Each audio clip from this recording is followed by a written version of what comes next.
దేవుని మహాశక్తివంతమైన అతి పరిశుద్ధమైన నామానికి ఇప్పుడు ఎల్లప్పుడూ యుగములకు ఘనత మహిమ ప్రభావములు కలుగునగాక.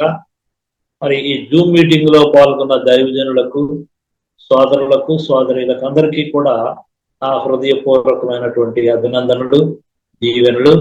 ప్రత్యేకించి ఈ ఆర్గనైజ్ చేస్తున్న పాస్టర్ సతీష్ గారిని, వారి కృషిని దేవుడు దీవించి ఆశీర్వదించి స్థిరపరిచి బలపరచును గాక. వారికి కూడా నా హృదయపూర్వకమైన కృతజ్ఞతాభివందనాలు తెలియజేస్తున్నాను. పిల్లల ఒక వాక్యాన్ని చదువుతున్నాం.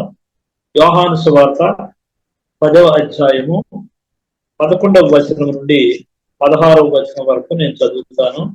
దయతో అందరూ బైబిల్ ఉంటే తెరిచి గమనించాలని నేను ప్రత్యేకంగా మనవి చేస్తున్నాను. యోహాను సువార్త 10వ అధ్యాయము 11వ వచనం నుంచి నేను చదువుతున్నా.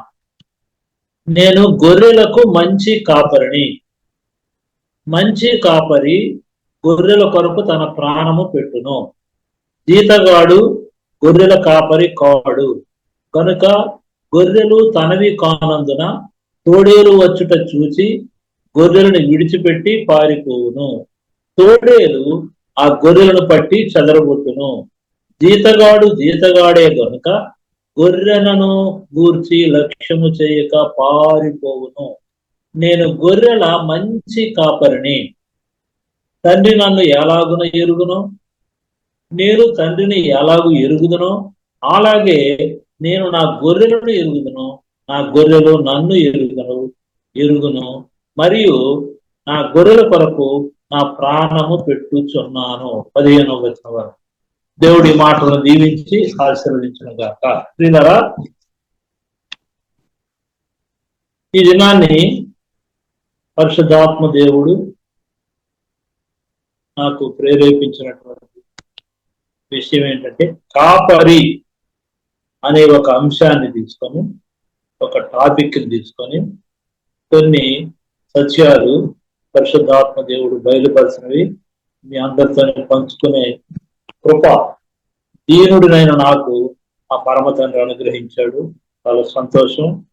ఇంకొక గొప్ప అద్భుతం ఏం జరుగుతుందంటే, ఇక్కడ లోకల్ గా ఉన్న పటాను చెరువులోని, ఈ పక్కనే దగ్గర ఉన్నటువంటి ఇంద్రీశము అనే ఊర్లోని, అలాగే వీరంగూడ చర్చిలోని 3 సంఘాలు, ఆ ప్రియ సంఘ కాపరులు నెలలో ఏదో ఒక ఆదివారం వారికి వాక్యం చెప్పమని కోరుతున్నారు. అంటే 3 ఆదివారాలు దేవుని కృపను బట్టి 3 సంఘాలలో దేవుని వాక్యాన్ని దీనుడినైన నేను పంచుకునే కృప దేవుడు నాకు ఇచ్చాడు. మరి ఇది మాత్రమే కాదు, విశాఖపట్నం సంఘంలో జూమ్ మీటింగ్ లో ఫ్రైడేనా, అలాగే మన పాస్టర్ సతీష్ గారి ఆధ్వర్యంలో నడుస్తున్న ఈ మీటింగ్ లో ఎర్లీ మార్నింగ్ కానీ ఈవినింగ్ కానీ మాట్లాడే కృప దేవుడు ఇస్తూ ఉన్నాడు. అయితే ఏది ఏమైనా, అది వయోభారమైన, అనారోగ్యమైన, ఆర్థిక సమస్యలైన, కష్టమైన, నష్టమైన ఈ పరిచర్యలో మనము కొనసాగవలసిందే. దైవజనులందరికీ ఈ విషయాన్ని నేను బహు తేటగా చెప్తున్నాను. అది ఏ పరిస్థితి అయినా మనం కొనసాగక తప్పదు.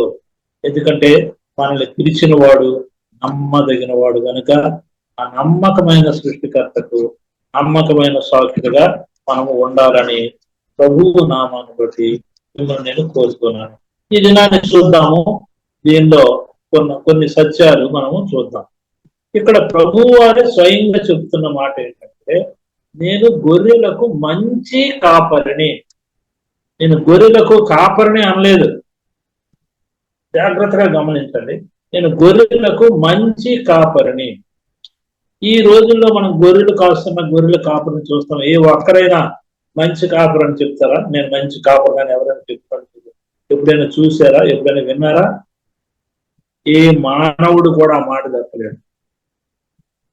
నేను చెప్తున్నా, ఏ మానవుడు కూడా నేను మంచి కాపరిని చెప్పలేడు. ఎందుకంటే ప్రతి మానవుడు తన పరిధిలో, తనకున్న పరిస్థితులలో, తనకున్న పరిమితుల్లోనే వెళ్ళి నమ్మకంగా చేస్తున్నప్పటికీ ఏదో కొంత ఎక్కడో ఒక దగ్గర దేవుని చిత్తానికి అనుకూలంగా లేకపోవడమో, లేకపోతే అలాగ అనుకూలంగా నడవలేకపోవడమో జరుగుతుంది. కాబట్టి ఏ మానవుడు కూడా దేవుని పరిచర్యలో ఉన్న ఏ కాపరైనా, నిజానికి గొర్రెలు కాస్తున్నటువంటి గొర్రెలు కాపరులైనా సరే మంచి కాపరులని ఎవరు చెప్పరు, నా ప్రభు తప్ప. ఇది ఫస్ట్ పాయింట్. అసలు ఈ గొర్రెల కాపరికి అనగా ఈ సంఘ కాపరికి కొన్ని ఒక ప్రత్యేకమైనటువంటి పరిస్థితులు ఉంటాయి. అవి ఏంటో చూద్దాం, ఒక్కటొక్కటి చూద్దాం. ఎందుకంటే సమయం చాలా ఎక్కువైంది, 40 అయిపోయింది, 40. మ్యాక్సిమం ఒక 20 minutes నేను మాట్లాడవలసి ఉంటుందేమో. ఓకేనండి, రైట్. మొట్టమొదటి గమనించండి, ఈ గొర్రెల కాపరులు వారి గ్రామాల సమీపంలో ఏ పొలం అయితే ఉంటుందో ఆ పొలములో మేపుకునే హక్కు ఉండేది ఇశ్రాయేల్ దేశం. వాళ్ళ గొర్రెల మందలు వారున్న గ్రామానికి చుట్టుపక్కల ఉన్న పొలాలలో వారి మందలను మేపుకునే హక్కు ఉండేది, రైట్ ఉండేది. అది ఇప్పుడు ఎవరు రానివ్వరు అనుకోండి, మొత్తం కొట్టేస్తారు, తగిలి పంపేస్తారు. అయితే ఆ గొర్రెల కాపర్లు ఏం చేసేవారంటే ఈ మందను కాపుకునే హక్కు ఉండేది కాబట్టి మేత దొరికినంత కాలము ఆ పొలాల్లో మేపేవారు. వేసవి వచ్చి మేత తక్కువైతే, ఆ గొర్రెలకు మేత తక్కువైతే ఎత్తైన మేత భూముల దగ్గరకు తీసుకెళ్ళిపోయేవారు, ఎత్తైన ప్రదేశాల్లో. ఒకటి, దానివలన ఆ గొర్రెలకి చల్లదనం ఉంటది ఎత్తైన ప్రదేశంలో. తర్వాత రెండవది, ఇక్కడ దొరకని మేత అక్కడ దొరుకుతుంది, అక్కడ అవి చక్కగా తింటుండేవి. చలికాలం వచ్చింది అనుకోండి, చలికాలంలో అయితే వెచ్చగా ఉండడానికి వారు ఏం చేసేవారు, ఈ గొర్రెల కాపర్లు లోతైన ప్రదేశాల్లోనికి, లోయలలోనికి తీసుకెళ్లి మేపుతుండేవారు. దయతో గమనించండి, అర్థం చేసుకోండి. ఏదైనా సరే గొర్రెలకు కంఫర్ట్ ఇవ్వడం అనేటటువంటిది ఇక్కడ మనం ధ్యానం చేయవలసినటువంటి గొప్ప అంశం. అయితే వారి జీవితం ఎలాగ ఉంటుందంటే గొర్రెల కాపరుది లేక సంఘ కాపరుది చాలా దుర్భరమైన జీవితం, చాలా దుర్భరం, very critical and very crucial. ఎందుకు అంటే మందలను కాస్తూ ఉంటారు, ఇంకంతే కాకుండా వారు తమ సమయాన్ని అంతా ఆరు బయటే గడిపేవారు. వారి సమయం ఎంతైతే ఉందో అంత సమయము కూడా ఆ గొర్రెలతోనే వారి జీవనము, ఆ గొర్రెలతోనే వారి కాలం గడపాలి, అది పగలైనా రాత్రి అయినా. కొంచెం దయతో జాగ్రత్తగా గమనించాలని కోరుతాను. ఆరు బయటే వాళ్ళు కాలము గడుపుతూ ఏం చేసేవారంటే, ఒకటి, దొంగల నుంచి కాపాడాలి, రెండు, జంతువులు ఇతరమైనటువంటి విష సర్పాల నుంచి కాపాడాలి, మూడు, కొన్నిసార్లు మందల వద్దే నిద్రపోవలసిన పరిస్థితి ఉండేది. నిద్రపోవాలి, మందతోనే ఉండాలి, మంద దగ్గర నిద్రపోవాలి. రాత్రి వేళలో ఏం జరుగుతుండేది, దొడ్లు ఉంటాయి, గొర్రెల దొడ్డిలు. యేసు ప్రభు ఎన్నోసార్లు చెప్పారు, గొర్రెల దొడ్డి దగ్గర ద్వారానికి నేను ద్వారపాలకుడు. ఆయన చాలా చెప్పారు, ఈ గొర్రెల గురించే ఆయన చెప్పారు. అందుకే ఇవన్నీ ఇప్పుడు నేను చెప్పిన విషయాలు ఆయన అనుభవించారు కాబట్టే వెరీ డేరింగ్ అండ్ డాషింగ్ గా నేను గొర్రెలకు మంచి కాపాడని గొప్ప స్టేట్మెంట్ ఇచ్చేసారు ఆయన. సరే, అయిపోయింది. రాత్రి వేళలో వాళ్ళు ఏం చేశారంటే గొర్రెలు మేకలు కలిసే మేస్తాయి. ఇక్కడ విశ్వాసులు అవిశ్వాసులు కూడా కలిసే ఉంటారు సంఘంలో, సంఘ కాపరి. ఈ కలిసి ఉన్నప్పుడు రాత్రి అయ్యేసరికి వీళ్ళు ఏం చేసేవారంటే ఆ గొర్రెలని మేకలని వేరు చేసేసి వాటిని అన్నింటినీ లెక్కబెట్టి, వ్యక్తిగతంగా పర్సనల్ గా లెక్కబెట్టి దొడ్లోనికి తోలుతూ ఉండేవారు. గొర్రెలన్నీ ఒక దొడ్లోనికి, మేకలన్నీ ఒక దొడ్డు. మరలా తెల్లవారు లేచేసరికి వాటిని మళ్ళీ లెక్కబెట్టి అన్నీ ఉన్నాయా లేదా, ఏమైనా తప్పిపోయాయా, లేదా ఏదైనా బలహీనంగా ఉందా, లేదా దేనికైనా యాక్సిడెంట్ అయ్యిందా, లేకపోతే ఏం జరిగిందని లెక్కబెట్టి వాటిని మేతకి, గొర్రెలను మేకల్ని మళ్ళీ ఒకే మందలో కలిపి తోలుతుండేవారు. What a wonderful thing it is, really it's a wonderful thing. ఇంకా మనం చూస్తే గొర్రెలకి మేకలకి తేడా అంటే గొర్రె అసలు సాధు జంతువు, వెరీ సాఫ్ట్ కార్నర్ గా ఉంటుంది. అలాగే వాటికి సంరక్షణ చాలా అవసరం గొర్రెలకి. మేకలకి అది అవసరం లే, చక్కగా కొండలు ఎక్కుకోగలవు, గుట్టలు ఎక్కుకోగలవు, ఎక్కడున్న మేతనైనా సరే ఎవరు సాయం లేకుండా తినగలవు. కానీ గొర్రెలకు అలా పనికిరాదు. జాగ్రత్తగా మేత ఉన్న ప్రదేశానికి తీసుకెళ్ళాలి, వాటి కంఫర్ట్ జోన్ చూడాలి, వాటి చుట్టుప్రక్కల ఏమైనా ప్రమాదాలు ఉంటే వాటిని కూడా గమనిస్తూ ఉండాలి. వీరు ఏం చేస్తారంటే గొర్రెల కాపర్లను సమాజం ఎప్పుడు చిన్న చూపు చూస్తూ ఉంటుంది. అలాగే సంఘ కాపర్ల పట్ల కూడా అది ఉండొచ్చు, వివక్ష ఉండొచ్చు, తర్వాత అభిప్రాయ భేదాలు ఉండొచ్చు, చిన్న చూపు చూసే పరిస్థితి ఉండొచ్చు, నేను గొప్ప ఆయన తక్కువ అనే భావాలు ఉండొచ్చు. కాపరుల్లోనే 10 గొర్రెలు ఉన్నోడిని ఒకలా చూస్తారు, 100 గొర్రెలు ఉన్నోడిని ఒకలా చూస్తారు, పెద్ద 1000 గొర్రెలు ఉన్నోడిని ఇంకా చూస్తారు. ఈ తేడా మనం కళ్ళెదురు చూస్తూ ఉన్నదే. కానీ ఈ వివక్ష అనేటటువంటిది ఏమవుతుందంటే ఆఖరికి ఆ వివక్షని వీళ్ళు ఎదుర్కొనే పరిస్థితి వస్తుంది ఒక్కొక్కసారి చిన్న చూపు చూసేటప్పుడు. కానీ యేసుప్రభు ఏం చెప్తున్నాడు తెలుసా? నేను గొర్రెల కొరకు ప్రాణము పెడతాను, నేను గొర్రెల కొరకు ప్రాణము పెట్టే కాపరిని. 10 గొర్రెలున్నాయి, 100 గొర్రెలున్నాయి, 1000 గొర్రెలున్నాయి, వాటి కొరకు నా ప్రాణము నేను పెడతానని చెప్పే మంచి కాపరి అని యేసయ్య అని ఆయన గురించి ఆయనే చెప్తున్నారు. ఇంకొక మర్మం ఏంటంటే తన మందైన ఇశ్రాయేలీయులు, దేవుని మంద ఏది, దేవుని గొర్రెలు ఏవి అంటే ఇశ్రాయేలీయులు. ఆ ఇశ్రాయేలుని రక్షించే దేవుడు వారికి కాపరి వంటి వాడు అని మనకి లేఖన భాగాలు సెలవిస్తున్నాయి. కీర్తన 23 ఏముంది? యెహోవా నా కాపరి అంటే ఇశ్రాయేలుని కాపాడువాడు అన్నమాట. ఇశ్రాయేలుని కాపాడువాడు, కునుకడు నిద్రపోడు. ఇప్పుడు ఆ గొర్రెల కాపరిని చెప్పాను, వాళ్ళు కొనకరు, వాటితోనే ఉంటారు, రాత్రి అనక పగలనక వాటి పనే చూస్తూ ఉంటారు. కాబట్టి ఆ మందని కాచుకోవడం అనేటటువంటిది కాపరి బాధ్యతగా మనం కనబడుతుంది. ఇదే విషయాన్ని ఏస్కల్ గ్రంథాలను కూడా మనం చూడగలం.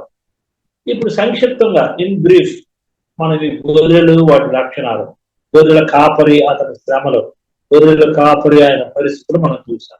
గొర్రెలతో ఉండే సహవాసం, గొర్రెలలో బలహీనంగా ఉన్నవి, బలమైన వాటిని, తర్వాత అంటే అనారోగ్యంగా ఉన్న వాటిని ఎలా ట్రీట్ చేస్తాడు, గొర్రెల్ని మేకలను ఎలా ట్రీట్ చేస్తాడు, అవి ఎలా వేరు చేస్తారు, ఇవన్నీ మనం గమనించినప్పుడు తీరారా. ఇప్పుడు మన కాపర్ని తీసుకున్నాం. కాపర్లుగా మన బాధ్యతలు ఏంటో మనం చూద్దాం. ఈ కాపర్లు ఎలాంటి పరిస్థితుల్లో ముందుకు సాగుతున్నారో మనం ఈ దినాల్లో ఈ లేటెస్ట్ ట్రెండ్స్ అన్ని నడుస్తున్నాయి. అంతా డిజిటలైజేషన్ థియరీలు నడుస్తున్నాయి అంతా. కానీ దేవుని వాక్యం చెప్తున్నది ఏంటి, ఎలాగా మనం ఉంటున్నాం అనేది ఒక విమర్శ అనేటటువంటిది మనకు చాలా చాలా అవసరం. ఒకసారి మరొక వాక్యం చూద్దాం. ఎఫ్ఎస్సి 4:17, ఎఫ్సీలకు రాసిన పత్రిక 4వ అధ్యాయము 17వ వచనం. ఎవరైనా చదివితే చదవండి, లేకపోతే నేనే చదువుతాను. ఎఫ్ఎస్సి 4:17 నేనే చదువుతున్నా. 4:17 కాబట్టి అన్యజనులు నడుచుకున్నట్లు మీరిక మీదట నడుచుకొనవలదని ప్రభువునందు సాక్ష్యమిచ్చుచున్నాను. ఎలాగ ఉండాలి కాపరులు? వీరు ఇక మీదట అంటే ఎప్పుడు?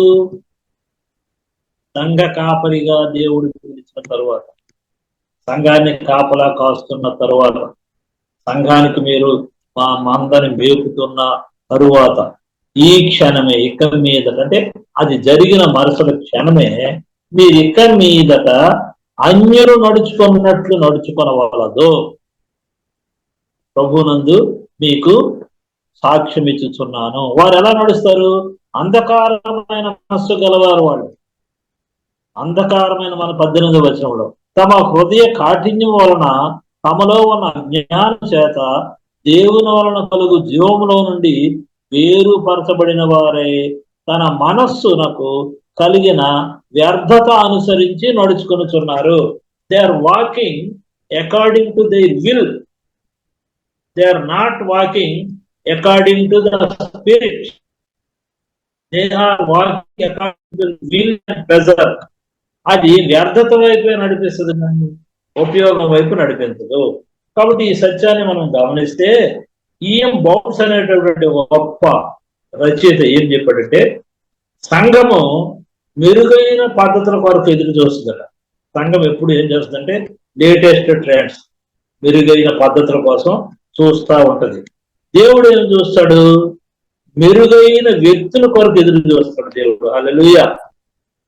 అది ఈఎం బౌన్స్ గారి కొటేషన్. అది సంఘం అయితే మెరుగైన వ్యక్తుల కోసం చూస్తుంది, పద్ధతుల కోసం, థియరీస్, మెథడ్స్ చూస్తుంది. కానీ దేవుడు అయితే మెరుగైన వ్యక్తుల కొరకు ఎదురు చూస్తాడు. అలాగే ఇంకొక దైవజనుడు ఏమన్నాడు అంటే, అతను జాన్ బ్లాడ్షైర్డ్ అని ఒక ఆయన, విధానాలని చేర్చుకోవడానికి, విధానాలని చేర్చుట కొరకు నీ సందేశమును అతి పలసగా చేయ స్థితిలో నిన్ను నీవు ఉంచుకోవద్దు. అంటే ఇది మనం చేసే ప్రసంగానికి సంబంధించిన స్టేట్మెంట్ ఇచ్చాడు. ఈ ప్రసంగం ఎలా ఉండాలట? మన విధానాల కోసం, లేకపోతే మన తాలూకా థియరీని అడాప్ట్ చేయడం కోసం మనము మన ప్రసంగాన్ని ఆలసన చేసేయకూడదు, చులకన చేసేయకూడదు, తక్కువ చేసేయకూడదు. ఆ వాక్యానికి ఉన్న ప్రాధాన్యతకి మనం తగ్గించడానికి ఏమాత్రం మనకు హక్కు లేదు. పరిశుద్ధాత్మ చెప్పినటువంటిది వాక్యము దేవుడై ఉండెను, వాక్యము దేవుడై ఉండెను, ఉన్నది ఉన్నట్లుగా ఆ పరిశుద్ధాత్మ చెప్పింది చెప్పి తీరవలసిందే. ఇది ఆ జాన్ బ్లేసర్డ్ గారు చెప్పినటువంటి పరిస్థితి. ఇక్కడ ఒక నిర్గమకాండం 31వ అధ్యాయము 1వ వచనాన్ని మనం చూస్తే ఇంకొక సత్యాన్ని మనం నిర్గమకాండం 31 నిర్గమకాండం 31 1 నుంచి చదవండి పాస్టర్ గారు. మరియు యెహోవా మోషేతో ఇట్లనెను, చూడుము, నేను యూదా గోత్రంలో ఊరు మనవడును ఊరు కుమారుడునైన బెసలేలు అనే పేరు గల వారిని పిలిచింది. విచిత్రమైన పనులు కల్పించుటకును, బంగారుతోను వెండితోను ఇత్తడితోను పని చేయుటకును,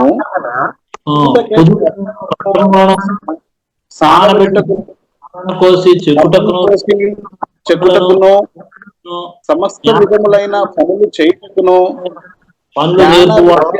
వివేకములను సమస్తమైన పనులు నేర్పును వారికి కలుగునట్లు దేవుని ఆత్మపూర్ణునిగా చేసి ఉన్నాను. వారిని దేవుని ఆత్మపూర్ణులుగా చేసి ఉన్నాను. ఇక్కడ 2 విషయాలు మనం గమనించాలి. ఒకటి ఏంటంటే నైపుణ్యం అక్కడ కనబడుతుంది. ఒక్కొక్క నైపుణ్యం ఉన్నారు, ఒక్కొక్క ఆర్ట్, ఒక్కొక్క స్కిల్ ఉన్నటువంటి వ్యక్తులు. ఈ సంఘములో జరుగుతున్నటువంటి పరిస్థితులు చూస్తే నైపుణ్యాలు నిజానికి పరిశుద్ధాత్మ వల్లనే వస్తాయి, డౌట్ ఏం లేదు. సామర్థ్యాలన్నీ హోలీ స్పిరిట్ వల్లనే వస్తాయి. అవి హోలీ స్పిరిట్ వల్లే పరిశుద్ధపరచబడతాయి కూడా ఈ వాక్యం ప్రకారం. అయితే పరిశుద్ధపరచబడినప్పటికీ మనము వాటి మీద ఆధారపడిపోయి ఉంటే ఆయన దుఃఖపడతాడు, పరిశుద్ధాత్మ దేవుడు దుఃఖపడతాడు అని ఇక్కడ సత్యాన్ని మనం అంటే ఏంటనమాట, హోలీ స్పిరిటే మీకు ఒక నైపుణ్యం ఇచ్చింది, మనకు ఒక నైపుణ్యం ఇచ్చింది. ఆ హోలీ స్పిరిటే మనకు ఆ నైపుణ్యాన్ని పరిశుద్ధపరిచింది. దానికి మహిమకరంగా మనం ఉండాలి తప్ప నైపుణ్యాలను పట్టుకొని ఉండిపోవద్దు. ఇక్కడ ఈ నైపుణ్యాల గురించి వర్ణన చాలా చక్కగా ఆ నిర్గమకాండంలో వర్ణించబడ్డాయి. దేవుని నామానికి మహిమ కలుగునుగాక. కాబట్టి మనం వాటిపైనే ఆధారపడితే ఖచ్చితంగా ఒక పరిశుద్ధాత్ముడు దుఃఖపడతాం. ఇది మనం అర్థం చేసుకోవాల్సినటువంటి విషయం. ఇక లియోనార్డ్ లావెన్ హిల్ అనేటటువంటి ఒక భక్తుడు ఏమన్నాడంటే, ప్రసంగ వేదిక అంటే ప్రసంగానికి మనం వేదిక మీదకి ఎక్కినప్పుడు మన తలాంతులను ప్రదర్శించేటటువంటి అంగడి కిటికీ వంట మన ప్రసంగం. అంటే మళ్ళా చెప్తాను, ప్రసంగ వేదిక ఆ స్టేజ్ ఎలాంటిదంటే మన తలాంతులను ప్రదర్శించేటటువంటి ఒక అంగడి కిటికీ అంటే అంగడిలో ఏమేమి అమ్ముతున్నారో కిటికీలో నుంచి అన్ని కనబడుతున్నాయి. కిటికీలో నుంచి అన్ని చూడొచ్చు. చక్కగా చెప్పాడు ఈ భక్తుడు లియోనార్డో లేవన్ హిల్. అయితే ఆ కిటికీ లోపల ఏముందంటే మళ్ళొక్కసారి చెప్పండి అయ్యారు, క్షమించండి. మళ్ళొక్కసారి చెప్పండి, మళ్ళొక్కసారి చెప్పండి, క్షమించండి. ప్రసంగ వేదిక మన తలాంతులను ప్రదర్శించు అంగడి కిటికీ వంటిది. రాసుకుంటే రాసుకోండి. ఈ కొటేషన్ చెప్పిన అతను లియోనార్డ్ లేవన్ హిల్. లియోనార్డ్ లేవన్ హిల్ అంటే ఏంటి? ఈ కిటికీ దగ్గర ఉన్న వ్యక్తి అంగడిలో అన్ని కనబడుతుంటాయి, మర్మం ఉండదు, చూడగలడు. కానీ అటు నుంచి చూసిన వాళ్ళకి ఏమి కనబడాలట? మన రహస్య ప్రార్థన ఈ ప్రదర్శనకు ముగింపు పలుకుతుంది. హల్లెలూయా. అంటే దాని అర్థం ఏంటంటే లిటరల్ గా మనం ఏదైతే ప్రదర్శిస్తున్నామో వేదిక మీద అది మన రహస్య ప్రార్థన దానికి ముగింపు పలుకుతుంది అని ఈ మహాభక్తుడు మాట సెలవిచ్చాడు. దీన్ని బట్టి మనము ఎంత జాగ్రత్తగా ఉండాలి, ఏ రకంగా మనం ఉండాలనేటటువంటిది మనకు అర్థమవుతూ ఉంటుంది. ఇంకొకటి చూద్దాం. మనం ప్రసంగించేది జనాల్ని ఉత్తేజపరచటకు కాదు. Please make note of that. మనం ప్రసంగించేది జనాల్ని ఉత్తేజపరచడానికి కాదు, కానీ సంఘానికి క్షేమాభివృద్ధి కలుగజేయడానికే. చూద్దామా 2 కొరింథీయులకు రాసిన 2వ అధ్యాయము 17వ వచనం. 2 కొరింథీయులు 2వ అధ్యాయము 17వ వచనం. Anyone can read. మేము దేవుని వాక్యమును కలిపి చెరిపేడు అనేకుల వలె ఉండక నిష్కాపట్యము గలవారమును దేవుని వలన నియమింపబడిన వారమునై ఉండి క్రీస్తునందు దేవుని బోధించుచున్నాము. ఇది సంఘానికి క్షేమాభివృద్ధి కావాలి. సంఘాన్ని ఎన్లైటిన్ చేయడం, ఉత్తేజపరచడం, ఇన్స్పైర్ చేయడం వేరు. కానీ సంఘానికి క్షేమాభివృద్ధి, మనం చేసిన ప్రసంగము సంఘానికి క్షేమం ఇవ్వాలి. అంటే పరిశుద్ధాత్మ దేవుని నింపబడినటువంటి ప్రసంగం చెప్పితే ఖచ్చితంగా సంఘానికి మేలు జరుగుతుంది. అది వాళ్ళు రిసీవ్ చేసుకోగలుగుతారు. అర్థం చేసుకున్న మనస్సు హోలీ స్పిరిట్ ఇస్తుంది. తప్పకుండా అర్థం చేసుకొని సంఘానికి క్షేమాభివృద్ధి కలుగుతుంది, నేను చెప్పిన ఈ రిఫరెన్స్ ప్రకారముగా. ఇంకొక మాట చెప్తాను. పూర్వ దినాల్లో అంటే సమూయేలు కాలంలో యెహోవాకు ప్రత్యక్షం అవ్వడం అరుదైపోయింది. ఇది అందరికీ తెలిసిన వాక్యమే. ఆ దినాల్లో యెహోవాకు ప్రత్యక్షం అవ్వటం అరుదైపోయింది. అంటే ఏంటి? అంత చీకటి అంధకారంలో ఉన్నారు జనాలు. దేవుని ప్రత్యక్షత లేవు, దేవుని వాక్యం లేదు. అలాంటి పరిస్థితి మరలా రాకుండా మనం జాగ్రత్త. అది నేను తప్పదు. మళ్ళీ ఆ పరిస్థితులు మనం చూడొద్దు. మనము చాలా జాగ్రత్తగా ఉండి మనకది వద్దు అనే స్థితిలో మనల్ని మనము మెరుగుపరుచుకోవాలని ప్రభువు నామాన్ని బట్టి మిమ్మల్ని నేను కోరుతాను. మాథ్యూ హెన్రీ గారి పేరు కూడా మీరు వినుంటారు. ఆయన వ్యాఖ్యానకర్త మాథ్యూ హెన్రీ గారు. ఆయన ఏమన్నారంటే, ధనికుల బోధలకు మనము భయపడకూడదు, ధనికులకు బోధకులు భయపడకూడదు. అంటే డబ్బున్న వాళ్ళకి బోధకులు దొంగకూడదు అని అర్థం. డబ్బున్న వాళ్ళకి బోధకులు భయపడవద్దు అని ఒక మాట చెప్తూ ఒక చిన్న ఉదాహరణ కూడా ఆయన చెప్పాడు. జాగ్రత్తగా వినండి. ఇక్కడ ఒక చిన్న పిల్లవాడు ఒక నాణ్యాన్ని మింగేశాడు. చిన్నపిల్లవాడు ఒక నాణ్యాన్ని మింగాడు. మింగితే మరొక చిన్నపిల్ల వచ్చి ఏమన్నదట తెలుసా? అతనిని ఫలానా బోధకుని దగ్గరకు తీసుకెళ్ళండి, అతడు ఎవరి వద్ద నుండైనా ఎంతైనా డబ్బు గుంజగలడు. అయితే అర్థం చేసుకో. ఒక చిన్నపిల్లవాడు నాణ్యం మరొక చిన్నపిల్ల అన్నదట, ఏమీ లేదండి, ఫలానా పాస్టర్ ఉన్నాడు, ఆయన దగ్గరికి వెళ్ళండి, ఆయన ఎవరి వద్ద నుంచి అయినా ఎంతైనా డబ్బు పొందగలిగిన సామర్థ్యం ఉంది, మీరు అతని దగ్గర తీసుకెళ్ళండి. See what a wonderful thing it is. కాబట్టి ఇవన్నీ విషయాలు మనం ఇప్పుడు 4-5 ఉదాహరణలు నేను చెప్పినప్పుడు, గొర్రెల గురించి చెప్పినప్పుడు మీ హృదయంలో ఏం పోరాటం జరుగుతుంది? దైవజనుడా, సామర్థ్యము కలిగినటువంటి వానికి, నమ్మకమైన వానికి నీ పరిచర్యను అప్పగించు అని పౌలు భక్తుడు చెప్తాడు, తిమోతికి రాస్తాడు కదా. బిల్లీ గ్రాహం గారి గురించి మీకు తెలుసు కదా. ఆయన ఎప్పుడూ రోగుల కోసం లేదంటే అవసరాల కోసం ప్రార్థన చేయలేదండి. ఆయన ప్రసంగం ఏది చూడండి. కానీ జరిగిన వింత ఏంటంటే, అతను సువార్త కూడికలలో యేసుక్రీస్తు కొరకు తీర్మానాలు చేసుకున్న వాళ్ళే ఎక్కువ. నాకు యేసు ప్రభువే కావాలి అని తీర్మానం చేసుకోలేదు. స్వస్థతలకు కానీ, అవసరతలకు కానీ, లేదా బాధలకు కానీ ప్రార్థన చేయకుండా వాక్యాన్ని చెప్పేసి ఆయన దిగిపోతుంటే, యేసు ప్రభు కావాలని తీర్మానం చేసుకుని వేలకు వేలు, లక్షల మంది. మరొక వాక్యాన్ని మనం చూద్దాం. యోహాను సువార్త 10వ అధ్యాయము 41-42. యోహాను సువార్త 10వ అధ్యాయము 41-42. ఎవరైనా సంబంధం చెప్పి.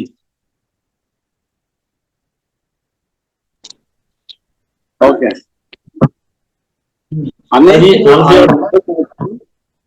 యోహాను ఏ చేయలేదు, కానీ ఈయనను గురించి యోహాను చెప్పిన సంగతులన్నీ సత్యమైనవనివి.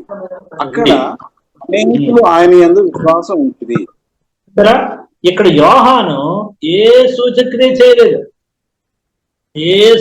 చేయలేదు, కానీ ఏముంది, అనేకులు ఆయన యందు విశ్వాసం ఉంచారు, లెక్కలేనంత మంది. So what about our self? What about our preparation? What about our message? How it works? And is the Holy Spirit really transforms each and every church member? మనం అందరితో వ్యక్తిగత సంబంధాలు కలిగి ఉన్నామా? అందరినీ మంచి మేత దగ్గరకు తీసుకుని వెళ్తున్నామా? పచ్చికల చోట్లకి, లోయలలోనికి తీసుకెళ్లి వాటితో సహానుభావం కలిగి ఉంటూ ఉన్నామా? ఇవన్నీ మనం గమనించినప్పుడు దేవుని ఆత్మ మనకు పనిచేస్తుంది. దేవుడు గొప్ప కార్యాలు చేస్తాడు. మీరు ఊహించని రీతిగా రాత్రి over night you will be transformed, you will be prospered and you will be upgraded like anything. ఖచ్చితంగా నేను చెప్తున్నాను. The holy spirit, ask him. నేను వెళుతున్నాను, ఇదిగో వేదిక దగ్గరికి వెళ్తున్నాను, నేనేం చెప్పాలి ప్రభువా? నీ ప్రజలు, నేను నీ వాడనే, వారు కూడా నీ వాళ్ళే. మనం ఆల సంఘం, ఏల సంఘం, అది సంఘం, ఇది సంఘం కాదు. ఇది దేవుని సంఘము. సతీష్ కుమార్ సంఘం కాదు, దేవుని సంఘము. లేకపోతే ఇంకా ఎవరెవరో చాలా మంది స్టీఫెన్ పాల్ గారి సంఘం కాదు, దేవుని సంఘము. ఎన్ని వేల మంది ఉన్నా, ఎన్ని లక్షల మంది ఉన్నా అది దేవుని సంఘము. పరిచర్య నమ్మకమైన వాళ్ళకి. మీరు కూడా నమ్మకంగా ఉండాలంటే దేవుని వాక్యం సర్విస్తూ ఉండగా దాని కొరకు మన శిరస్సులను ఉంచుకొని let us commit ourselves to the Lord. Let us obey to the Holy Spirit. Let us pray to get the Holy Spirit. May God bless you all, and I hope everybody will follow this great message given by the God, given by the Holy Spirit. I thank one and all for being with me for a small time, and may God bless you all, you and your all families. Thank you very much. Thank you.